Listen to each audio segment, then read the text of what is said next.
குல்கன் குமார் இருக்காருல்ல நடராஜ். ஆமா சார். அவர் வந்து படுத்துட்டு இருக்கும்போது ஒரு போன் கால் வரும்ல. ஆமா ஆமா சார். அது என்ன பேர் வருது கொஞ்சம் சொல்லுங்க. அது மீஷா. ரைட். அதான் மீஷாவா? MASHவா MESHவா? மீஷாவா சார்? அந்த உங்களுக்கு மீஷா தானே வந்துச்சு, அதான் கேட்டேன். இல்ல இல்ல நீங்க விஜய் பத்தி எதுவும் சொல்லலீங்க, நான் பேர் அதுக்கு ஒரு எக்ஸாம்பிள் சொல்றேன். இப்போ ஒரு எக்ஸாம்பிள் அமேசான் இருக்கு. அமேசான்ல குவாலிட்டியான ப்ராடக்ட் கிடைக்கும். இன்னொன்னு மீஷோல வந்து முக்கியமான ப்ராடக்ட் மீஷோ சார். அது அதான் மீஷோ தான். மீஷோ போட முடியாது, காப்பிரைட் வரல சார். இல்ல இது MESH. அதே மாதிரி ஒரு பேரை போட்டா MEESH சார். அன்னைக்கு ஆடியோ லான்ச்ல ட்ரெய்லர் லான்ச் பண்ணும்போது நாங்க விஜய் சாரை வந்து இது பண்ணல, அவரை பத்தி எதுவும் பேசல அப்படின்னு சொன்னீங்க. ஆனா விஜய் சாரை மட்டும் சாயல் காமிச்சிட்டு சூப்பர் ஸ்டார் ரஜினிகாந்த் கலாச்ச மாதிரி இருந்தது. சூப்பர் ஸ்டார் ரஜினிகாந்த் சார் கிளைமாக்ஸ்ல என்ன பண்ணிருக்காரு? கட்சி ஆரம்பிச்சாரா? அததான் சொல்ல எம்பியா இருக்காரு. அதான் சார். அவர் குல்கந்த் குமார பாருங்க செல்ல. நீங்களே ஜென்சி பிள்ளைக்கும் இடையில 90 கிட்ஸுக்கும் இடைப்பட்ட சிக்கலை தம்பி மாட்டி இருக்கிற அடுத்த தலைமுறைக்கு வாட் இஸ் பாலிடிக்ஸ், இந்த கேரக்டர் எந்த ரெஃபரன்ஸ் அப்படின்னு நீ தம்பி சொல்லி புரிய வைக்கணும். அப்படி சொல்லி புரிய வைப்பது அரசியல் விழிப்புணர்வு தம்பி நீ ஏற்படுத்தி கொடுத்தீங்கன்னா ஓ திஸ் இஸ் பாலிடிக்ஸ் அப்படின்னு ஒரு ஃபீல் ஆகுது சொல்ல. ஆமா, நீங்க குல்கந்த் குமார பாருங்க. நெக்ஸ்ட் சார், நீங்க விஜய் இல்லைன்னு அன்னைக்கு சொன்னீங்க, ஆனா சாயல் அப்படியே இருக்குது. இப்ப இருக்கிற கேட்ட கேள்வியை முடிச்சிடுறேன். அடுத்து அவரோட உதவியாளர் பேரு, அவர்கிட்ட உதவாங்கினவர் பேரு செல்வம். அதே மாதிரி லண்டனையும் கனெக்ட் பண்ணிருக்கீங்க. இதெல்லாம் பார்த்தா விஜய் தான் சொல்ற மாதிரி ரஜினியில் ஆரம்பிச்சு அவர் கேட்டதான் விஜய் கிட்ட தான் வந்திருக்கீங்க அப்படின்னு தோணுது. அன்பு தம்பி கார்த்திக் உனது அறிவை என்கிட்ட புகுத்தாத. இதெல்லாம் படம் சில பிள்ளை நீ வாத்தியாவுடைய மகன் அடிக்கடி பொறுப்பட்ட பாக்குறீங்க. இல்ல அதல்ல, அதுக்கு நான் ஆட்பட்டவன் கிடையாது. நான் நினைத்திருந்தால் ஒரு சுமூகமான ஒரு கதையை எடுத்து இப்படி ஒரு விஷயத்தை இவ்வளவு ஒரு சேர பண்ணியிருக்க முடியாது. நான் தமிழ்நாட்டில் மக்களுக்காக எனது வயசு என்னப்பா, தேசிய விருது வாங்கிட்டப்பா, நேஷனல் அவார்டு வாங்கிட்டப்பா, பெரியார் விருது வாங்கிட்டப்பா, இதை ஒரு தயாரிப்பாளர் இந்த படத்தை எடுத்திருக்கிறாருன்னு தமிழ்நாட்டு மக்கள் ரசிச்சுட்டு இருக்காங்க. அவங்க சொல்லா போயிட்டு இருக்கு. பெரிய மகிழ்ச்சி. ஒவ்வொருத்தர் முகத்திலையும் பாத்தீங்கன்னா எந்த வனப்பாது இருக்கா. நேற்று ஏன் இந்த படம் வெளியாகாம ஒரு பதட்டத்துக்கும் பதவதற்கும் உள்ளாகி உடல் ஆரோக்கியத்தை உள்ள மகிழ்வை உள்ள நிம்மதியை கருத்த படம் இது. அப்பா இனிமே இந்த மாதிரியான அப்படியான ஒரு முடிவுக்கு எங்களை தள்ளிடுறாங்க. நீ கார்த்தி மாதிரியான சப்போர்ட் பண்ணணும். இது முழுக்க தனி நலன் சார்ந்த கருத்து அல்ல, இது ஒட்டுமொத்த மக்கள் நலன் சார்ந்த கதை. நீ விழாவாரியா விரிச்சு எழுதுற. நாலு கழிச்சு மத்தியானம் 1:45 மணி கூப்பிட்டு பேசுறேன். அடுத்து அண்ணா டைரக்டர் அண்ணா இங்க இருக்கான். ஐயா சொல்லுங்கய்யா. நீங்க சொல்றதாவே இருக்கட்டும், யாரையும் நீங்க சொல்லல, சந்தோஷம். ஆனா இந்த படத்தை கொஞ்சம் சீரியஸா வந்து தமிழ்நாட்டு மக்களுக்கு ஒரு நல்ல செய்யற மாதிரி ஒரு அரசியல்வாதிகளின் இந்த சித்து விளையாட்டு காட்டுற மாதிரி எடுத்துக்கலாமே. காமெடியா வந்ததுல 10-11 படமா இருக்குது. I love this question. I love you.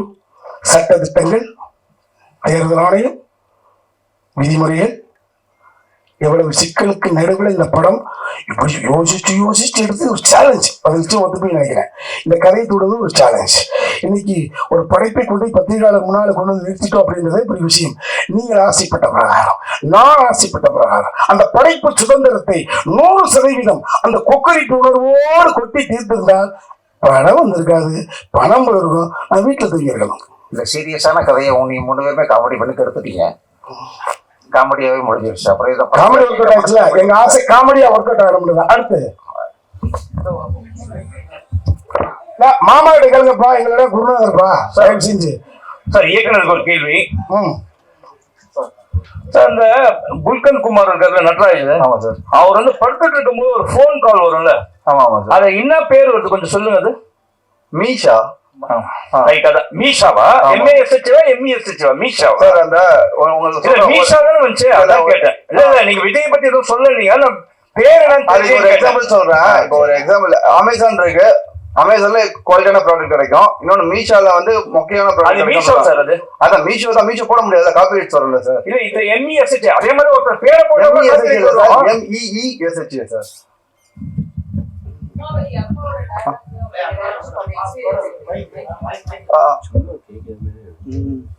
அப்பாவோட டயலாக்ஸா இருக்கட்டும், அப்பாவோட ஸ்டோரியில நீங்க டைரக்ட் பண்ண எக்ஸ்பீரியன்ஸ்.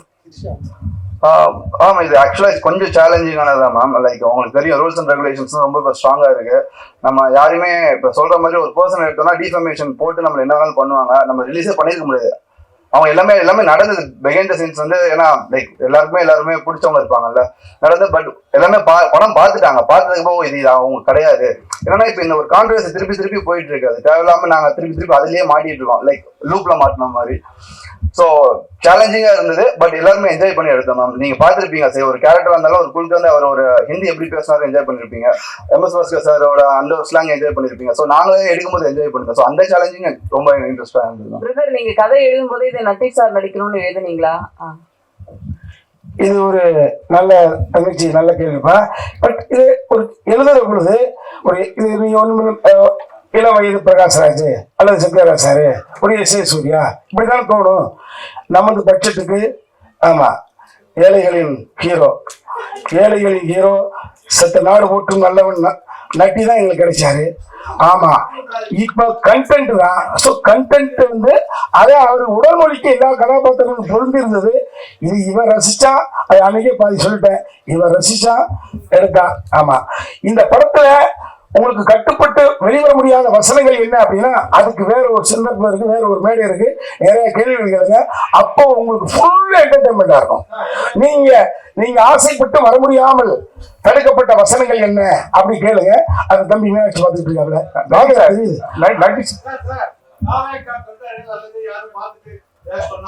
சார் இப்போ ஒரு ஷோ போயிட்டு வந்தோம் கமலா ஹவுஸ்ஃபுல். ஆக்சுவலா அங்க கொடியை வச்சு செலிப்ரேட் பண்ணிருக்காங்க சார். விஜய் ஃபேன்ஸ் ரொம்ப செலிப்ரேட் பண்ணிட்டு இருக்காங்க. அவங்க பாக்குற விதம் வந்து அந்த மாதிரி இருந்தது.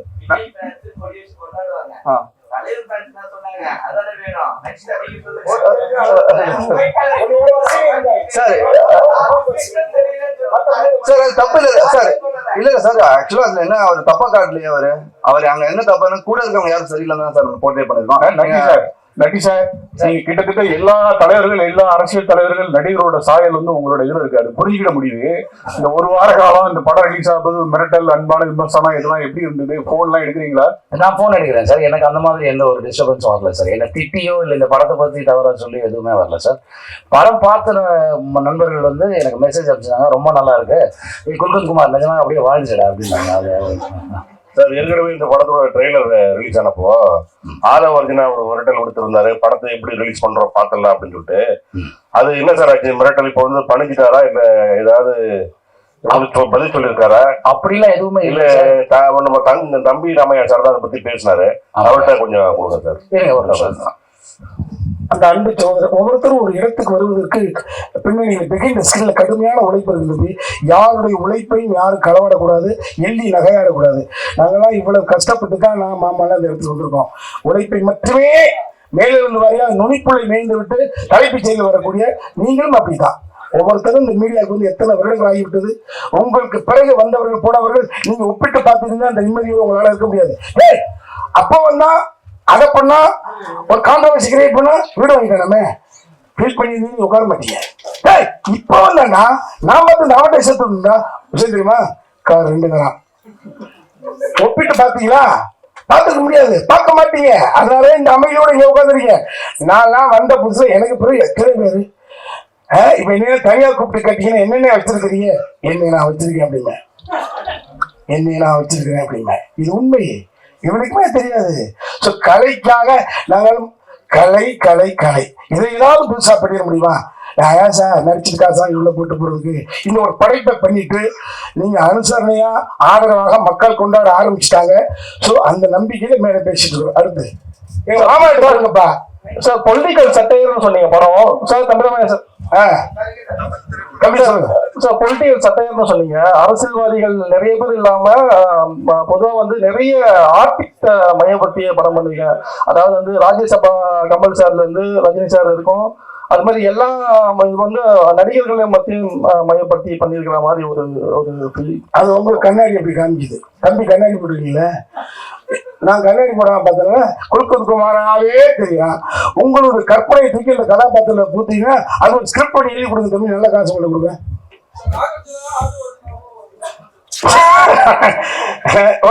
கற்பனை வறட்சி ஆகுது சார். டாக்டர் சார் கொடுங்க சார். குல்கன் குமார் பேர் வச்சு என்ன காரணம்? ஏன்னா ரஜினிகாந்துக்கு வந்து லாஸ்டா ஒரு பேர் வச்சிருக்கீங்க, அஜித் குமாருக்கு வந்து ஒரு பேர் வச்சிருக்கீங்க. குல்கத்னா யாரு? என்னன்னா இப்ப வந்து 2 பேரும் விமர்சிக்கலாம், விஜய் மட்டும் விமர்சிக்க மாட்டீங்களா நீங்க? சார் நான் யாரும் விமர்சிக்கிறேன் சார், விமர்சிக்கிறது இல்லையா. குழுக்கு அவர் அதுல கதையிலேயே ஒரு ஸ்டோரி இருக்கு. அவர் குழுக்கு வித்துட்டு இருக்கிறாரு. ஸோ அடைமொழி இருக்கும்ல, எல்லாருக்கும் ஒரு அடைமொழியா. ஸோ அந்த மாதிரி தான் அது வந்தது. ஸோ அதுதான் கதை. நீங்க பாருங்க, அதுலயே சீனி ஒரு எக்ஸ்பிளனேஷன் கொடுத்துருப்பாரு அவரு. மத்திய பிரதேசல இருந்து வந்திருக்காரு. ஸ்லாங்கு யாரும் அந்த ஹிந்தி பேசல இல்லைன்னா இங்க டேரக்ட் சார். அப்பா இயக்குன படம் ராஜா கிளி, அதுக்கு மருமக வந்தாங்க. ஹஸ்பண்ட் இயக்குன படத்துக்கு ஒய்ஃப் வரலையே. ஏன் அம்மாவும் தான் வரல? ஏன்னா இது அந்த மாதிரி மூவி இல்ல சார். நம்ம பர்சனல் லைஃப் எல்லாருமே காப்பல் இருக்கோம். ஏன்னா we have to protect our family sir. Like இந்த இது இல்லையா, அவங்க தானே பூஜைக்கு வந்து அவங்க தானே இது பண்ணி வச்சது. இல்ல ஆக்சுவலா அது எல்லாமே அப்பா தானே பண்ணாரு. இல்ல அப்பா தான் ஸ்டோரி நரேட் பண்ணாரு. ஸோ அப்பா ஆக்சுவலா நட்டி சார் தான் ஸ்டார்டிங் பண்ணது. சார் அப்பா சொல்றப்ப சத்யராஜ் இவங்கெல்லாம் யோசிச்சோம். இன்னைக்கு நட்டியை தவிர வேற யாரையும் அந்த கேரக்டர்ல கற்பனை பண்ணி பார்க்க முடியல. அவ்வளவு பிரமாதமா பண்ணிருக்காரு. வாழ்த்துக்கள் நல்லா இருக்குமே. அதே நேரம் சீமானை ஏன் ரொம்ப இருப்பீங்க? அந்த ஒரு கேரக்டர் விஜய் சத்யாவா அவர் வர்றாருல. இல்ல சார், நீங்க நெக்ஸ்ட் அண்ணன் வந்து ஆக்சுவலி என்னோட டேட் ஆஃப் பர்த்தும் சீமான் அண்ணன் டேட் ஆஃப் பர்த் ஒண்ணுதான். லைக் ஒரு அண்ணன் மாதிரி தான் நான் பாக்குறேன். அவர் சாமி ரொம்ப நம்புவாரு. அதுக்குதான் நெக்ஸ்ட் சீக்வன்ஸ்ல பாத்தியா, ஏன்னா சாமி இல்லைன்னு சொன்னீங்கன்னு ஒரு சீக்வன்ஸ் இருக்கும். அது அவர் இல்லைண்ணா. தம்பி, இப்ப இந்த வயதுல வேற எந்த நடிகர்களும் செய்ய முடியாத ஒரு சேலஞ்ச் எடுத்து ரோப்ல எல்லாம் கட்டி தொங்க விட்டுருக்காங்க. கேமராக்கு மேல அப்படியே MS பாஸ்கர் மாமா தூக்கி போட்டிருக்காங்க. மேல அடிச்சா மண்டை காலி, கீழே விட்டா தாங்கினவங்க விட்டுருந்தாங்க எலும்பு காலி. இதை அப்பா ஒன்று பார்க்கவே மாட்டேங்குது. சண்டாளிங்களா உங்க அப்பைங்களா, தாய் மாமைகளா, சித்தப்பனை நினைக்க மாட்டீங்களா?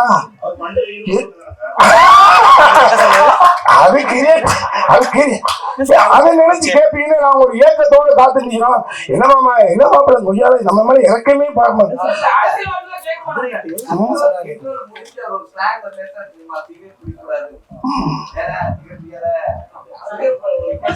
சரி, புரியல.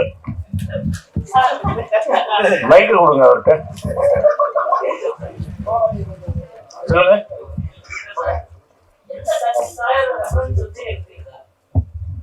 அது நீங்க கண்டுபிடிங்க.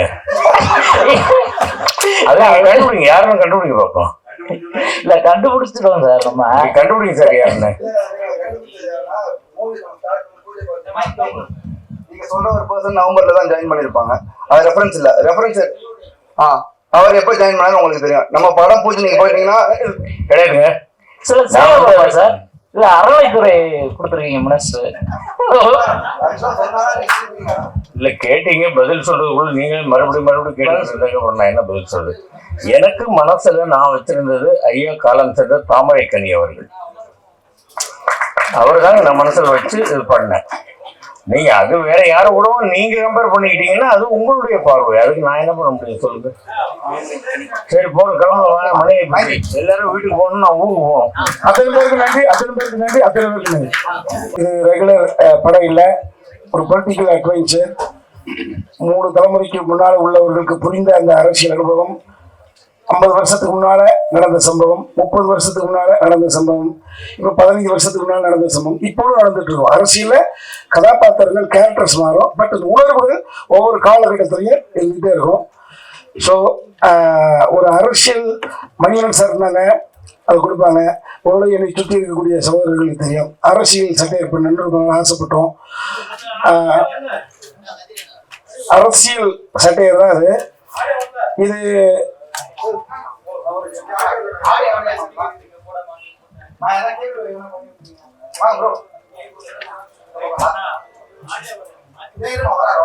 கொஞ்சம் கதவை கழட்டி வைங்க அப்படியே.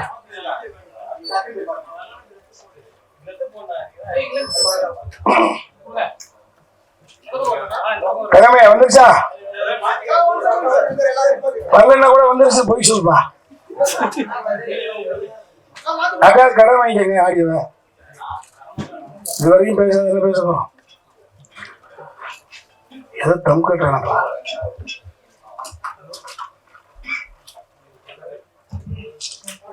அது நிச்சயமாக அந்த நிமிடத்தில் மிகப்பெரிய ஒரு வெற்றியை கொடுக்கும், சந்தோஷத்தை கொடுக்கும், மகிழ்ச்சியை கொடுக்கும். ஆனால் தூங்குற பொழுது தூக்கத்தை கெடுக்கும். இதுதான் கான்செப்ட். ஸோ இது ஒரு பொலிட்டிக்கல் சட்டையர் மணிவன் சார் இருந்தாங்க. அப்படி எடுத்தாங்க. மரியாதைக்குரிய நாம் தமிழர் இயக்கத்துடைய ஒருங்கிணையம் போல சகோதரர் சீமான் அவர்கள் அரசியல் முற்றும் தந்தவர்கள். அவர் தனி இயக்கம் கண்ட பொழுது அவர் இன்னைக்கு அரசியல் கதை பண்ண முடியாது. அப்ப இந்த இயக்கத்துக்கு சாராது அரசியல் ஓரளவு புரிந்தவர்கள் மட்டும் இதை எழுத முடியுங்க அந்த நம்பிக்கையில ஒரு கதையை பண்றோம். இவனுக்கு புரியுதா? கடந்த கால நிகழ்வுகளை ஒப்பிட்டு ரிலேட் பண்ணி பார்த்துப்பாங்களா? அப்படி நாம் தருமாறுகிற போதும் கூட பத்திரிகை ஊடக சகோதர சகோதரிகள் இல்லப்பா இது இப்ப நடந்தது, அதை இப்படி சொல்லியிருக்காங்க, நீங்க அந்த தலைமுறை பிள்ளைகளுக்கு ஜென்ஸ் பிள்ளைகளுக்கு புரிய வைத்து விடுவீர்களா? அந்த நம்பிக்கை அடிப்படையில் உருவாக்கப்பட்ட கதை யார் வேண்டுமானால் விழுந்து விடலாம். இது ஒரு நாள் இரவு சொல்கிற பொழுது அப்பா படத்தோட தயாரிப்பாளர் தம்பி மதியழகன், அண்ணே என்னண்ணே இது பப்ளிக்கான ஒரு படம்னே, என்னப்பா பண்ணலாம் அப்படின்னு. 2வது நாள் திட்டக்குடியில் பிறந்த ஒரு தமிழ் மகன் சினிமாவை காப்பாற்ற அவர் சினிமா மூலமா படம் அவருக்கு அவசியம் இல்லை, உங்களுக்கு ஓரளவு அவரோட நேரடியாக பழகிருப்பீங்க. அவர் கலை மேல கொண்ட வெறி. ஏன்னா தயாரிப்பாளர்கள் அருகி அருகி அருகி அருகி போறார்களே, தயாரிப்பாளர்களே இல்லையே, அதை மீறி ஏதாவது ஒரு படம் வருகிற ஒரு சிக்கல் இருக்குது இந்த கண்ணோட்டத்துல படம் எடுக்க வந்தாங்க. அவர்கிட்ட போய் சொன்னோம், 2 மனமாக தான் போனோம். ஒத்துட்டவரு இது மக்களுக்கான படமாச்சு என்று அந்த உணர்வோடு இருந்தாரு. ஸோ நான் இயக்கி இருந்தால் இந்த ரிசல்ட் அல்ல. நிச்சயமாக நான் இந்த மத்தியானம் சகோதரர் சரண் அவர்கள் பார்த்த பொழுது வசன ரீதியாகவே சொல்ல வேண்டிய விஷயங்களை காட்சி ரீதியாக பண்ணியிருக்காரு உமாபதி. ஸோ அப்படின்னு சொன்னாங்க. அதுதான். ஸோ இப்போ நேற்று வரை எங்களது படமாக இருந்தது, இன்று காலையிலிருந்து உங்களது படமாக, நீங்கள் என்றால் மக்களுடைய படமாக மாறிவிட்டது. இந்த படம் சம்பந்தப்பட்ட கேள்விகளை நீங்கள் சகோதரர்கள் சகோதரிகள் கேட்கலாம்.